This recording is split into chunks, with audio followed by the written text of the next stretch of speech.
Kemudian setelah saya oke kan, oke ya. Ketika saya baru saja mau menuju mobil untuk mobil, saya langsung dipukul oleh yang bersangkutan dari belakang. Yang pakai tinju. Panggilan saya ini. Kemudian yang di depan, masa di depan langsung merangsek, menghajar dan memukul saya, kena di sini, di ini, dan mata saya sekarang ini merah, dan bekas pukulan tersebut. Dan semua teman-teman saya dihajar semuanya. Alhamdulillah pada waktu itu yang bapak-bapak dari nenek mama tidak diapa-apakan, ya, tidak diapa-apakan. Yang dihajar semua teman-teman saya atau rekan-rekan yang dari Satgas dan kemudian dari saya, itu kan. Dan semuanya apa? Saya dipukul, kemudian juga udah puluhan gitu kan, puluhan pukulan. Kita sengaja tidak, wanti-wanti saya sudah sampaikan jangan melakukan satupun perlawanan. Tiba-tiba pada waktu pukulan makin banyak segala macam, kami semua dipukul sambil lari ke dalam kedai pecel lele tersebut. Tiba-tiba ada terasa pukulan yang bernada goresan, yang terasa goresan gitu kan, luka kan, langsung mencerat, ya. Saya kaget, ya, saya kaget sambil menyelamatkan diri. Saya lihat rasakan sudah mengucur kepala darah. Saya rasakan ternyata sudah banyak darah, ya. Terhadap itu karena ini serius, ya, maka saya dan rombongan dari massa masih menyerang dari rekan-rekan dan teman-teman semuanya, sudah ada yang menginjak-injak dan segala macam kan. Maka saya sampaikan, tolong berhenti ya. Ini saya sudah luka, saya mau bawa ke rumah sakit. Sudah selesai lah ya. Selesai lah ini ya. Itu dalam proses itu masih juga melakukan pemukulan. Artinya apa? Benar-benar hari itu tuh kami akan dihabisi. Karena tidak ada satupun dari mereka yang berhenti untuk apa kan, kecuali saya ketika itu menyatakan seperti itu, menyampaikan darah. Baru setelah saya sampaikan itu, saya ketika menyampaikan masih satu kali kena pukul.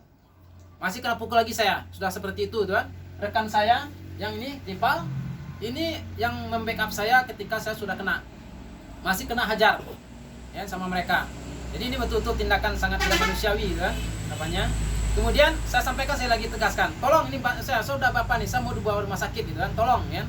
Baru mereka menahan laju.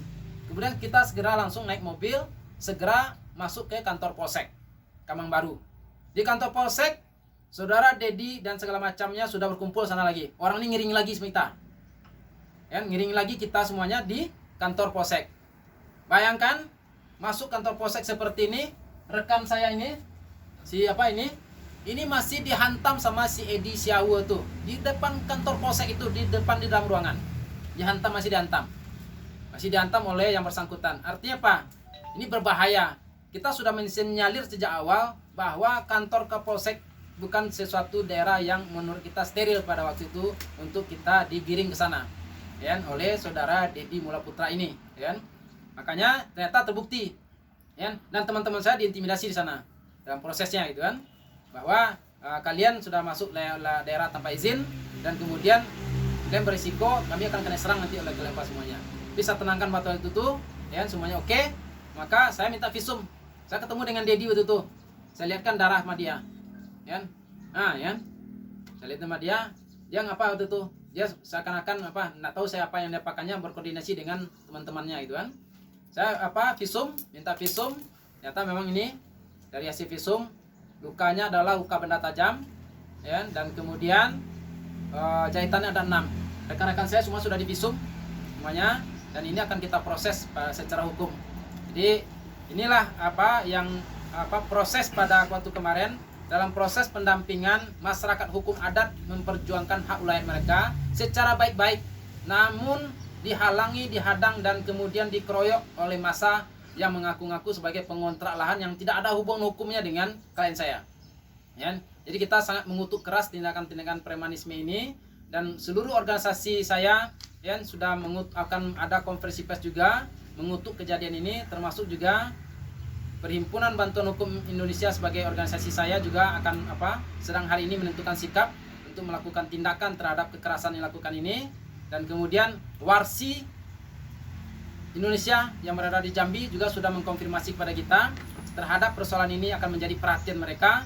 Kemudian terakhir kita, karena sampai tadi kita konfirmasi terkait dengan hasil visum et repertum yang seharusnya sudah keluar pada hari ini, ternyata masih terkendala karena surat pengantar dari penyidik tidak ada, ya. Jadi makanya kita berpandangan, mohon maaf, mungkin bukan kita meragukan kenetralitasan dan atau independensi Kapolsek ataupun jajaran Polsek Kamang Baru. Maka untuk menjamin keberadaan kita dalam proses penegakan hukum terhadap persoalan ini, baik terhadap perjuangan masyarakat hukum adat terkait dengan persoalan Lisun yang tidak ada persoalan yang hubungannya dengan saudara Dedi, termasuk dengan tindakan dia yang melakukan pengeroyokan melalui mobilisasi anggotanya kepada kami. Maka kami menganggap laporan kami yang tadi malam di Polsek Kamang Baru itu akan kami tambahkan dengan laporan hari ini di Polres Sijunjung. Kenapa? Untuk menjamin kemerdekaan dan keleluasan kami untuk memberikan keterangan.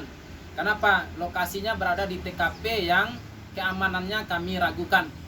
Apalagi nanti akan berulang-ulang. Untuk itu kami akan hari ini akan kami laporkan segera laporan baru atau menambahkan dari laporan yang ada di Polsek untuk diproses secara hukum di Polres Sijunjung.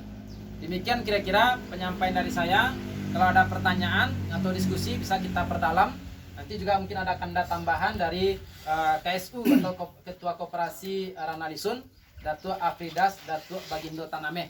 Demikian kawan-kawan media, terima kasih. Assalamualaikum warahmatullahi wabarakatuh.